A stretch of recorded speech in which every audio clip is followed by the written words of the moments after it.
pessoal, e aí? O que faz o Poder Judiciário? Nos últimos tempos, o Judiciário tem sido um ator político cada vez mais importante no espaço público brasileiro. Muitos de nós conhecemos o nome dos 11 ministros do STF e muitos deles são objetos de amores e ódios entre todo mundo. Junto com o Poder Executivo e o Poder Legislativo, o Judiciário é um dos 3 poderes da República Federativa Brasileira. A missão do Poder Judiciário é colocar fim definitivamente aos conflitos trazidos ao seu conhecimento a partir da aplicação da lei. Esses conflitos podem ser entre indivíduos, entre empresas, entre indivíduos e empresas, entre qualquer um desses e o poder público. O judiciário tem a palavra final sobre uma grande variedade de disputas, desde briga de vizinhos até os requisitos para uma pessoa ocupar um cargo eletivo, passando pelos julgamentos de crimes e resolução de conflitos entre os acionistas de grandes e pequenas empresas. Todos os problemas que têm alguma repercussão jurídica podem ser submetidos ao Poder Judiciário, que é obrigado a apreciá-los e dar sim uma resposta. O juiz pode até desejar não decidir, seja por preguiça, seja por desconhecimento do tema, porém ele vai ter que decidir, ele é obrigado a decidir, não pode se esquivar, por mais que alguns juízes tentem usando umas desculpinhas processuais. É a tal da jurisdição matrix, conhece? Uhul! Assim, entender o Poder Judiciário é entender um dos principais mecanismos estatais de gestão de conflitos e controle social. Lembre-se, contudo, de que justiça e Poder Judiciário não são a mesma coisa. Justiça é um valor, ou seja, depende da perspectiva individual ou coletiva de um grupo. O Poder Judiciário não faz necessariamente a justiça. Ele só administra e coloca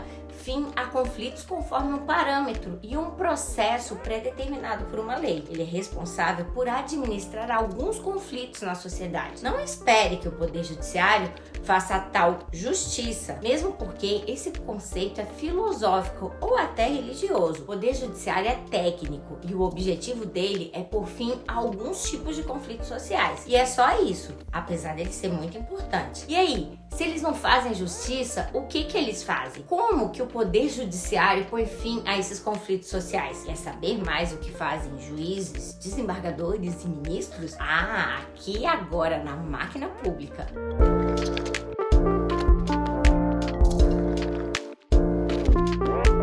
Hoje em dia, por meio do direito, o Estado alcança muitos aspectos do nosso cotidiano. Reflitam aqui comigo. O ordenamento jurídico apresenta normas que organizam a sua vida e a sua morte, as suas relações com seus filhos, com seus pais, cônjuge, ex-cônjuges, o seu patrimônio, as suas relações de trabalho, o funcionamento da sua empresa, o seu consumo, a sua educação, saúde e seguridade social, a sustentabilidade do meio ambiente, sua relação com o poder público, entre muitos e muitos aspectos da sua vida. Porém, toda norma pode ser quebrada e em um Estado de direito, toda violação de direitos pode ser submetida ao Poder Judiciário. Caso você entender que houve de fato essa violação a um direito seu, você pode impor a aplicação de uma lei, seja pela recomposição do direito violado, seja pela punição do responsável pelo descumprimento daquela norma. Nesse contexto, o Poder Judiciário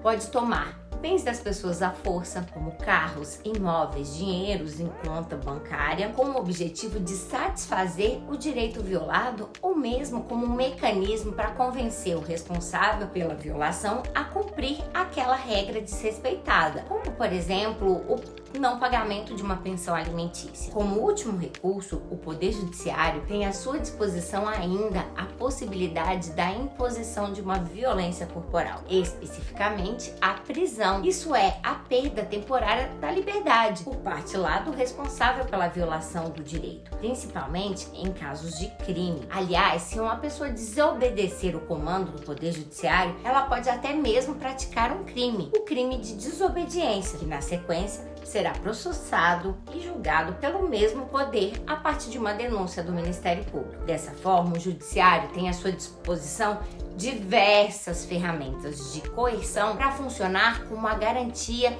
de todos os direitos reconhecidos no nosso ordenamento jurídico. Assim, o monopólio da força estatal encontra-se especialmente concentrado nas mãos do Poder Judiciário, embora o Poder Executivo tenha à sua disposição as Forças Armadas e as Forças de Segurança Pública. Em geral, somente o Poder Judiciário pode privar as pessoas de seus bens contra a sua vontade, afastar o sigilo bancário, o sigilo telefônico de indivíduos e privá-los de liberdade por um período mais prolongado do que poucas horas, entre outras formas de violência que estão submetidas à chamada reserva de jurisdição, que é um marcador utilizado para designar os poderes que são exclusivos dos juízes, desembargadores e ministros do Poder Judiciário. No entanto, apesar de todo o seu poder, o Judiciário é uma instituição passiva. Ele somente pode intervir em um conflito caso ele tenha sido chamado por uma das partes da briga. Essa passividade funciona como um contrapeso aos enormes poderes que o Poder Judiciário tem a seu dispor. Você deve ter essas características sempre em mente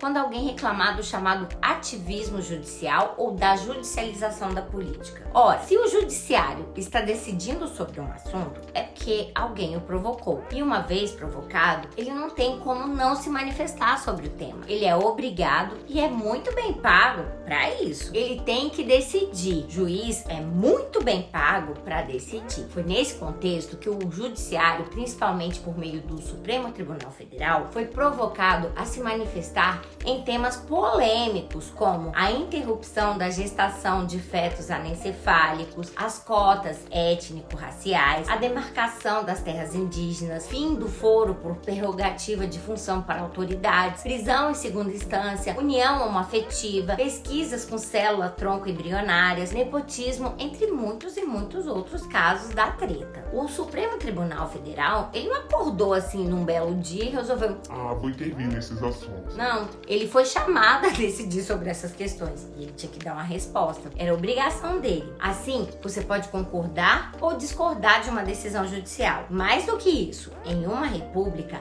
as decisões do Poder Judiciário devem ser, sim, objeto de tanta crítica e controle social, quanto também as decisões do Poder Executivo e do Poder Legislativo. Trata-se de um debate muito saudável e muito importante. Porém, nós não podemos esquecer que, uma vez provocado, o Judiciário ele tem a obrigação de se manifestar sobre o tema. Agora, se os envolvidos deveriam ou não ter chamado o Judiciário para resolver essa ou aquela disputa, isso aí já é outra questão. Seja na família, seja na arena política, o ideal, né, pessoal, é a gente, os envolvidos, que a gente consiga superar as nossas divergências sem chamar um terceiro, um árbitro, o juiz, para dizer quem é que tá certo. Afinal, a gente é adulto, né?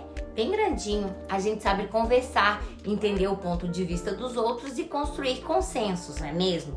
A gente não deveria precisar de uma babá para decidir os nossos problemas por nós, não é? A administração do Poder Judiciário é e deve ser tratada como um serviço público. Diante disso, ele tem a obrigação de ser efetivo. Isso é, ele deve ser prestado em um prazo razoável e deve resolver, na medida possível, o conflito que deu causa à sua provocação. Assim, a maior responsabilidade do Poder Judiciário é ser célere e resolutivo nas suas decisões. Um processo que demora anos para alcançar uma decisão definitiva não cumpre a sua função. Também não é eficaz uma sentença descolada da realidade e que, por consequência, não traz qualquer resolutividade no conflito que lhe deu causa. Por isso, o juiz deve ser uma pessoa simples, conectada à realidade e sempre atualizado com as questões jurídicas e sociais. Se a atividade do Poder Judiciário é um serviço público, ele deve ser, sim,